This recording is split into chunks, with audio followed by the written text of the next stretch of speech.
When Prince Harry agreed to sit down for a BBC HardTalk interview, the production team expected tension, but no one foresaw an eruption. The studio, normally calm, clinical, controlled, was about to witness a confrontation that would ripple across headlines for weeks. Sharp questions, sharper ego, and zero patience. And by the end of the interview, Stephen Sackur would do something unprecedented in his decade-long career. Ask a royal guest to leave. This is where it all began. The HardTalk studio that day wasn't the usual black box set. Because of scheduling and security limitations, the interview had been moved to a private, high-ceiling salon. Quiet, warmly lit, and deceptively peaceful. 2 wooden chairs placed directly across from each other, a tall window draped in soft beige curtains, a patterned rug, muted and traditional grounding the room. 2 paintings hung behind each man, their colors warm but somber. Stephen Sackur sat on the left, precise posture, suit sharp, glasses glinting in the light. His hands rested over a folder of meticulously prepared questions. The kind that didn't bend, the kind that didn't soften for anyone, not even royalty. Across from him sat Prince Harry. He wore a fitted gray suit and white shirt. No tie,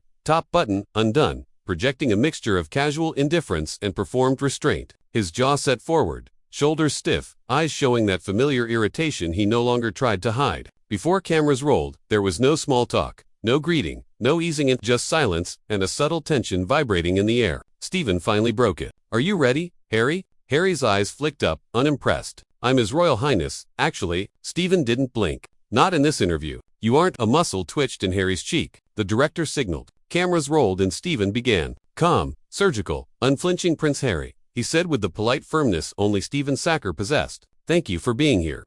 Harry crossed his legs, leaning back with a sigh. "Let's just get on with it." Stephen's eyebrows rose a millimeter, but he continued smoothly. "You've described the royal institution as toxic. You've said it harmed your mental health, restricted your freedom, and failed to protect you. Yet critics say you continue to leverage your royal identity whenever it benefits you. What do you say to them?" Harry let out a short scoffing laugh. "I say critics are irrelevant. They can't begin to understand my experience." "It's not about understanding your experience," Steve countered. "It's about consistency. On one hand, you condemn the monarchy. On the other, you profit from the fame it gave you." Harry's lips tightened. "Is this the angle we're taking?" Already Stephen didn't flinch. "This is hard talk. I don't do angles. I do questions." Harry leaned forward sharply. "Yes, and I'm noticing they're the wrong ones." There was a rustling behind the cameras. Producers shifting, exchanging wary glances. Stephen remained composed. "All right, then," he said calmly. "Let's try a simpler question. What do you want people to understand about you that they consistently get wrong?"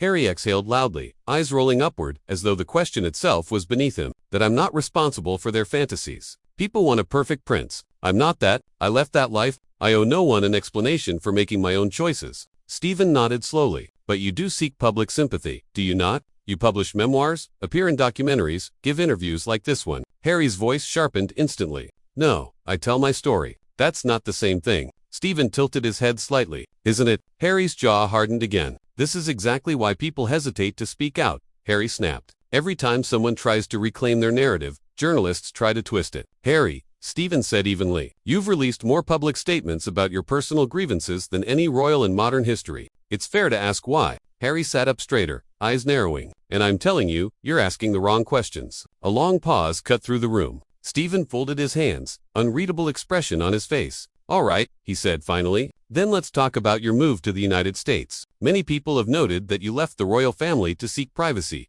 yet you signed deals with major streaming platforms." Harry cut in sharply. "Oh, here we go again. The privacy myth. I've explained this 1,000 times." "And yet," Stephen replied, calm as still water, "your actions continue to contradict your statements." Harry scoffed, loudly, shaking his head. "Do you even listen, or do you just wait for your turn to speak?" A ripple went through the crew. Sound operator glancing nervously at the producer who whispered something under her breath. Stephen didn't break. "My job," he said, "is to ask difficult questions. Your job is to answer them. If you're prepared to do that, we can continue. If you aren't," Harry cut him off. "Oh, I'm prepared. I'm just tired of re-educating journalists who refuse to evolve." Stephen's eyes flickered just once. "Well, then," he said calmly, "this is going to be an interesting interview." The tension, already thick, tightened further, almost visible between them. The real confrontation was only beginning. The soft lamps along the cream-colored walls glowed warmly, but nothing in the room felt warm anymore. The light behind the curtain turned the window into a pale rectangle, like a spotlight frozen in midair. 2 men sat in the center of it all, one carved from patience, the other from thinly veiled fury. Stephen glanced once at his notes, then looked back at Harry.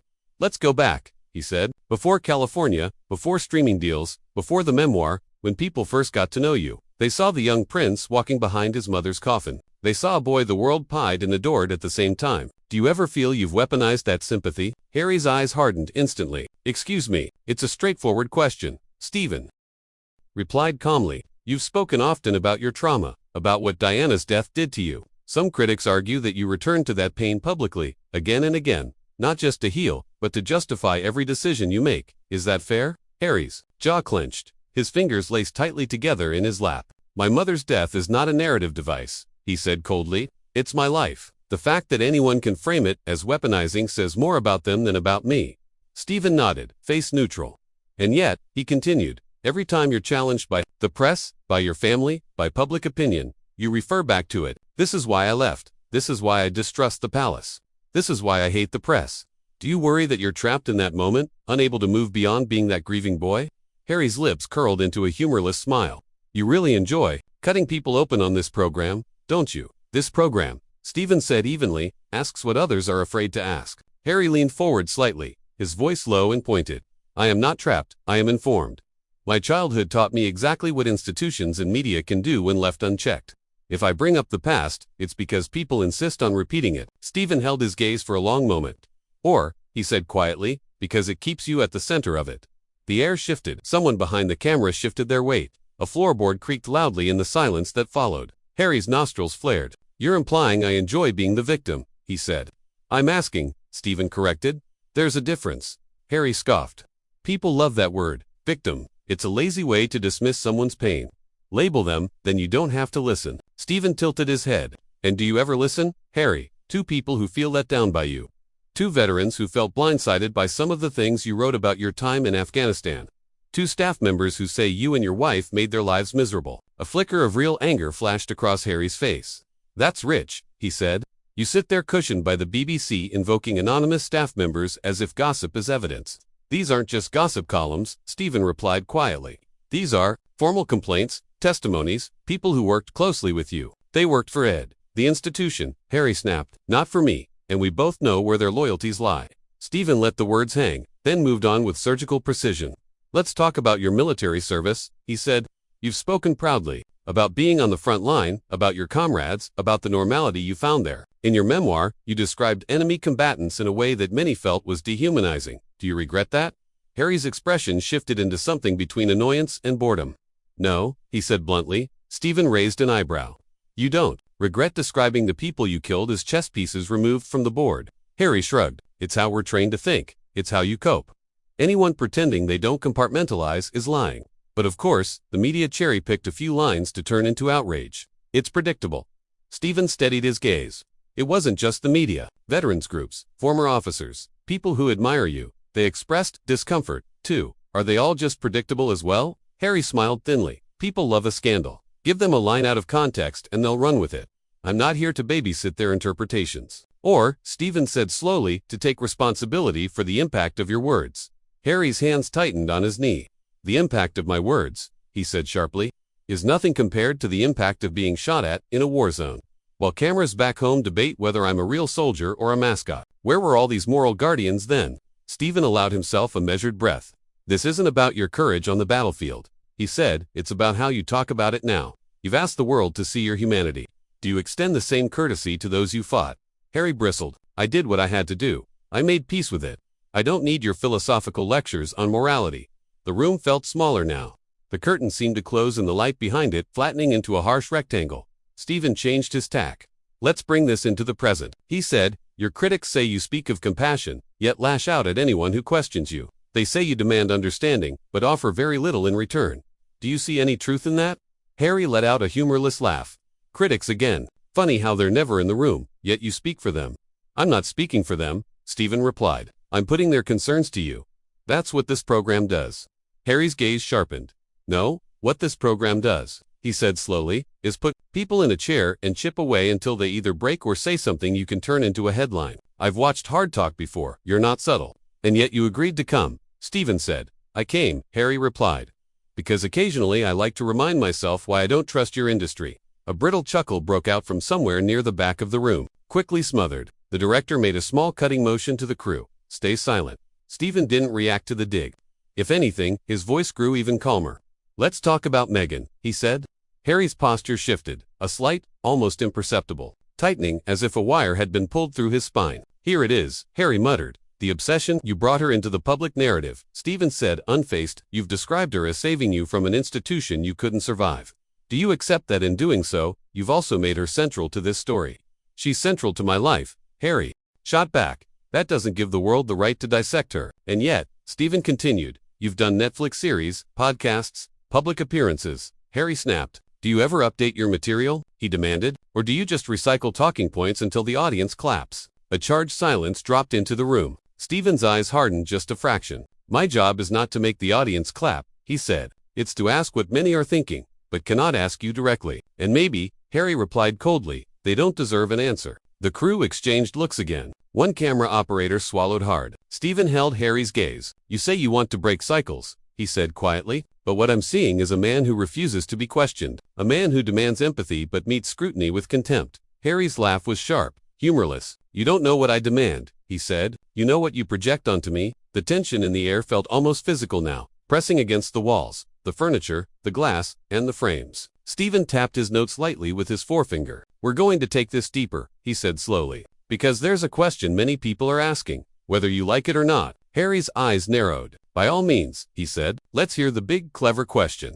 Stephen inhaled once, then leaned forward. "Are you," he asked, "truly seeking healing, or are you addicted to the drama of your own rebellion?" The words landed like a crack of thunder in the small room. Harry's expression froze. The crew knew instantly that they had reached a line. Whether it would be crossed or shattered was about to become painfully clear. For a second, neither man spoke. Stephen's question, sharp, unforgiving, echoing with quiet accusation, hung in the air. Even the faint hum of the overhead light seemed to dim beneath it. Harry inhaled sharply through his nose. "Addicted to the drama," he repeated, voice dangerously low. "That's what you think this is." Stephen didn't blink. "I'm asking whether you've become so used to conflict, so used to being at the center of a storm that you subconsciously recreate one wherever you go." Harry leaned back in his chair, eyes narrowing, an incredulous laugh slipping out. "You sit here in your tidy BBC studio setup behind your notes and your glasses, judging my life as if it's a chessboard you can decode in an hour. You have no idea what I've lived through." "I'm not claiming to," Stephen answered steadily. "I'm inviting you to reflect on how your actions look from the outside." Harry's jaw tightened. "From the outside," he said, "my entire existence has been a public spectacle. Every move I make is scrutinized, twisted, reframed, weaponized. And now, you, just like the tabloids, suggest I'm addicted to it, that I seek it out." "I'm saying," Stephen replied, "you may not realize how your choices create a cycle you claim to be trying to escape." Harry's eyes flashed. "What cycle am I escaping? The monarchy, the press, the public?" His voice rose. "You all still talk about me, still chase me, still dig into my life. Leaving Britain didn't change that. Coming here didn't change that. Sitting in this room clearly hasn't changed that." He gestured lightly around the set, just enough movement to underline the bitterness. "You want me to be quiet? You want me to disappear? And then you blame me when I don't."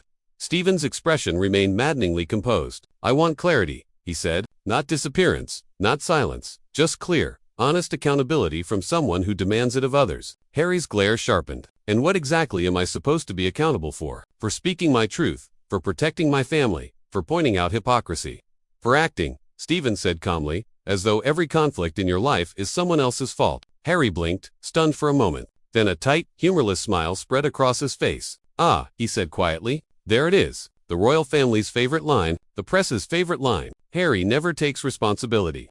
Funny how everyone loves that refrain, except the people who actually know what happened behind closed doors." Stephen didn't move. "Then explain it," he said, "here, now, without blaming institutions, the press, or your upbringing. What responsibility do you take for the estrangement, for the fallout, for the chaos surrounding your life?" Another painful silence. Harry exhaled through his teeth, anger coiling in his shoulders. "You want a neat little confession," he said. "A soundbite, something tidy you can package for your viewers. But life isn't tidy, trauma isn't tidy, healing isn't tidy. And I don't owe you or anyone else a guilt performance just to make you feel better about my decisions." Stephen sat poised, unbothered. "I'm not asking you to perform guilt," he replied. "I'm asking you to acknowledge complexity." Harry scoffed. "Complexity? This conversation is about as complex as a headline." Stephen recrossed his legs, his tone tightening by a single degree. "Let's shift the angle," he said. "Your critics say you make strong accusations, racism, conspiracies, cruelty, manipulation. But when confronted with questions, you retreat into vague language.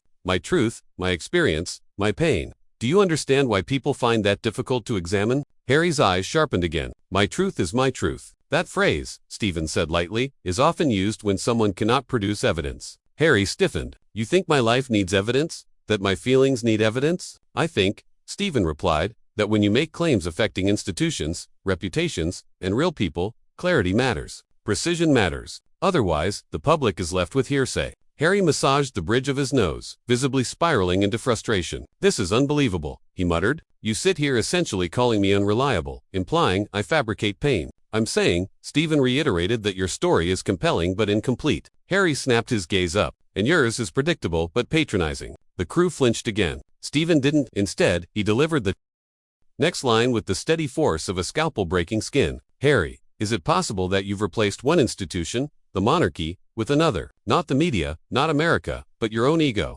Harry's head jerked as if physically struck. What did you just say? Stephen didn't repeat it. He let the question linger, cold and electric. Harry slowly leaned forward, hands clasped, voice low and trembling with controlled rage. You know nothing about my ego, nothing about my intentions. You're a journalist who thinks pressure equals truth, but all it does is expose how little empathy you have. Empathy, Stephen replied, is not the same as indulgence. Harry's nostrils flared. You think I want indulgence? The only thing I've wanted my entire life is space, privacy, peace. But every time I claim any of it, people like you call it drama. Stephen finally allowed the smallest hint of firmness to edge into his tone. Privacy, he said, is rarely compatible with publicity campaigns, memoir tours, talk show rounds, and televised interviews. Harry froze. And there it is again, he said. The accusation that I can't speak, that I should shut up and be grateful I was born into a cage. I'm saying, Stephen replied, that speaking has consequences, and sometimes you appear unwilling to accept that. Harry stared at him, chest rising and falling faster now. Then he said very quietly, you don't deserve my story.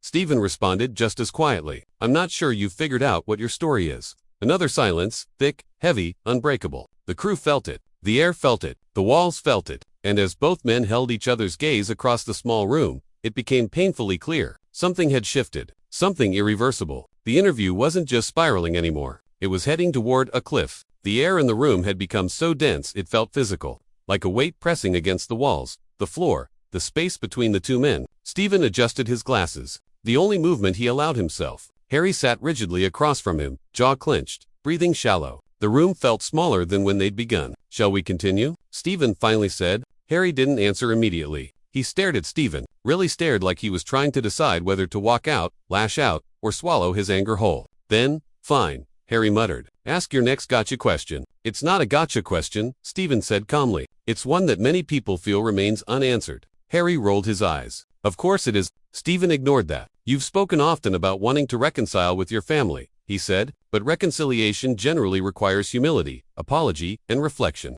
What part of that process, honestly, do you believe is yours to carry? Harry blinked at him, stunned. My part, he repeated, voice rising. My part, Stephen. I carried everything for 38 years. The expectations, the scrutiny, the duty, the grief, the trauma. And yet, Stephen cut in gently. You rarely acknowledge causing hurt in return. Harry's chair creaked as he leaned forward sharply. Oh, unbelievable. Absolutely unbelievable. You think I haven't acknowledged pain? That I haven't tried to explain what I went through? You've explained, Stephen corrected calmly, but explaining is not the same as taking responsibility. Harry actually let out a laugh. Short, sharp, disbelieving. This interview is a joke, he snapped. You brought me here to provoke me, not to listen. I'm listening, Stephen said, unshaken. I'm simply not coddling. Oh, right, Harry shot back. Because emotional honesty is coddling. No, Stephen replied, but deflection as Harry's breathing grew louder, ragged, uneven. He sat back, fingers drumming tensely on his knee, despite his effort to remain composed. Say it plainly. Then, Harry said, say what you really want to say. Stephen's face remained neutral. Very well, he answered. Do you believe you've become so accustomed to seeing yourself as a victim that you no longer recognize when you're the one causing harm? The words hit the room like a thunderclap. Harry's head snapped up. His eyes glazed, not with tears, but with a hot, explosive fury that had been swelling since the interview began. I'm done, he said abruptly. He stood up so quickly, the chair scraped loudly across the ornate rug. The crew startled. A camera operator froze mid-movement. Stephen remained seated, posture rigid, but dignified. Harry, he began, walking out doesn't resolve. This isn't a conversation. Harry fired back. It's an ambush. It's accountability. It's bad faith journalism. It's necessary journalism. Harry took a step back, chest heaving. You don't understand anything about my life, he snapped. You sit behind your desk and judge from a distance,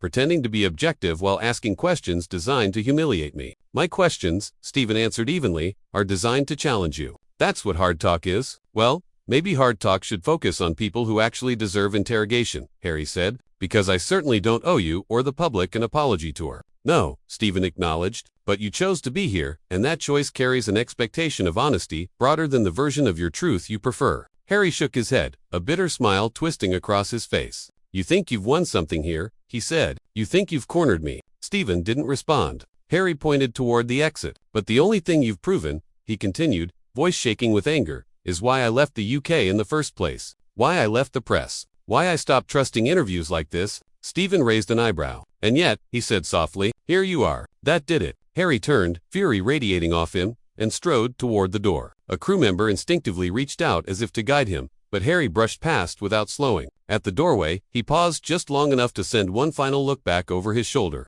It wasn't sadness. It wasn't regret. It was a wounded pride burning so hot it was blinding. This interview, he said stiffly, is over. Then he walked out. The door shut behind him with a dull, echoing thud. Silence. Stephen exhaled slowly, setting his notepad on his lap. He didn't look triumphant. He didn't look pleased. He looked steady, as if he'd simply done what he was there to do. A producer whispered, should we cut? Stephen nodded once. The lights dimmed. The room, still charged, still vibrating with the echo of what had just happened, finally exhaled, and so did everyone inside it. If you enjoyed this dramatic showdown, don't forget to like, subscribe, and turn on notifications. More intense cinematic interview stories are coming your way.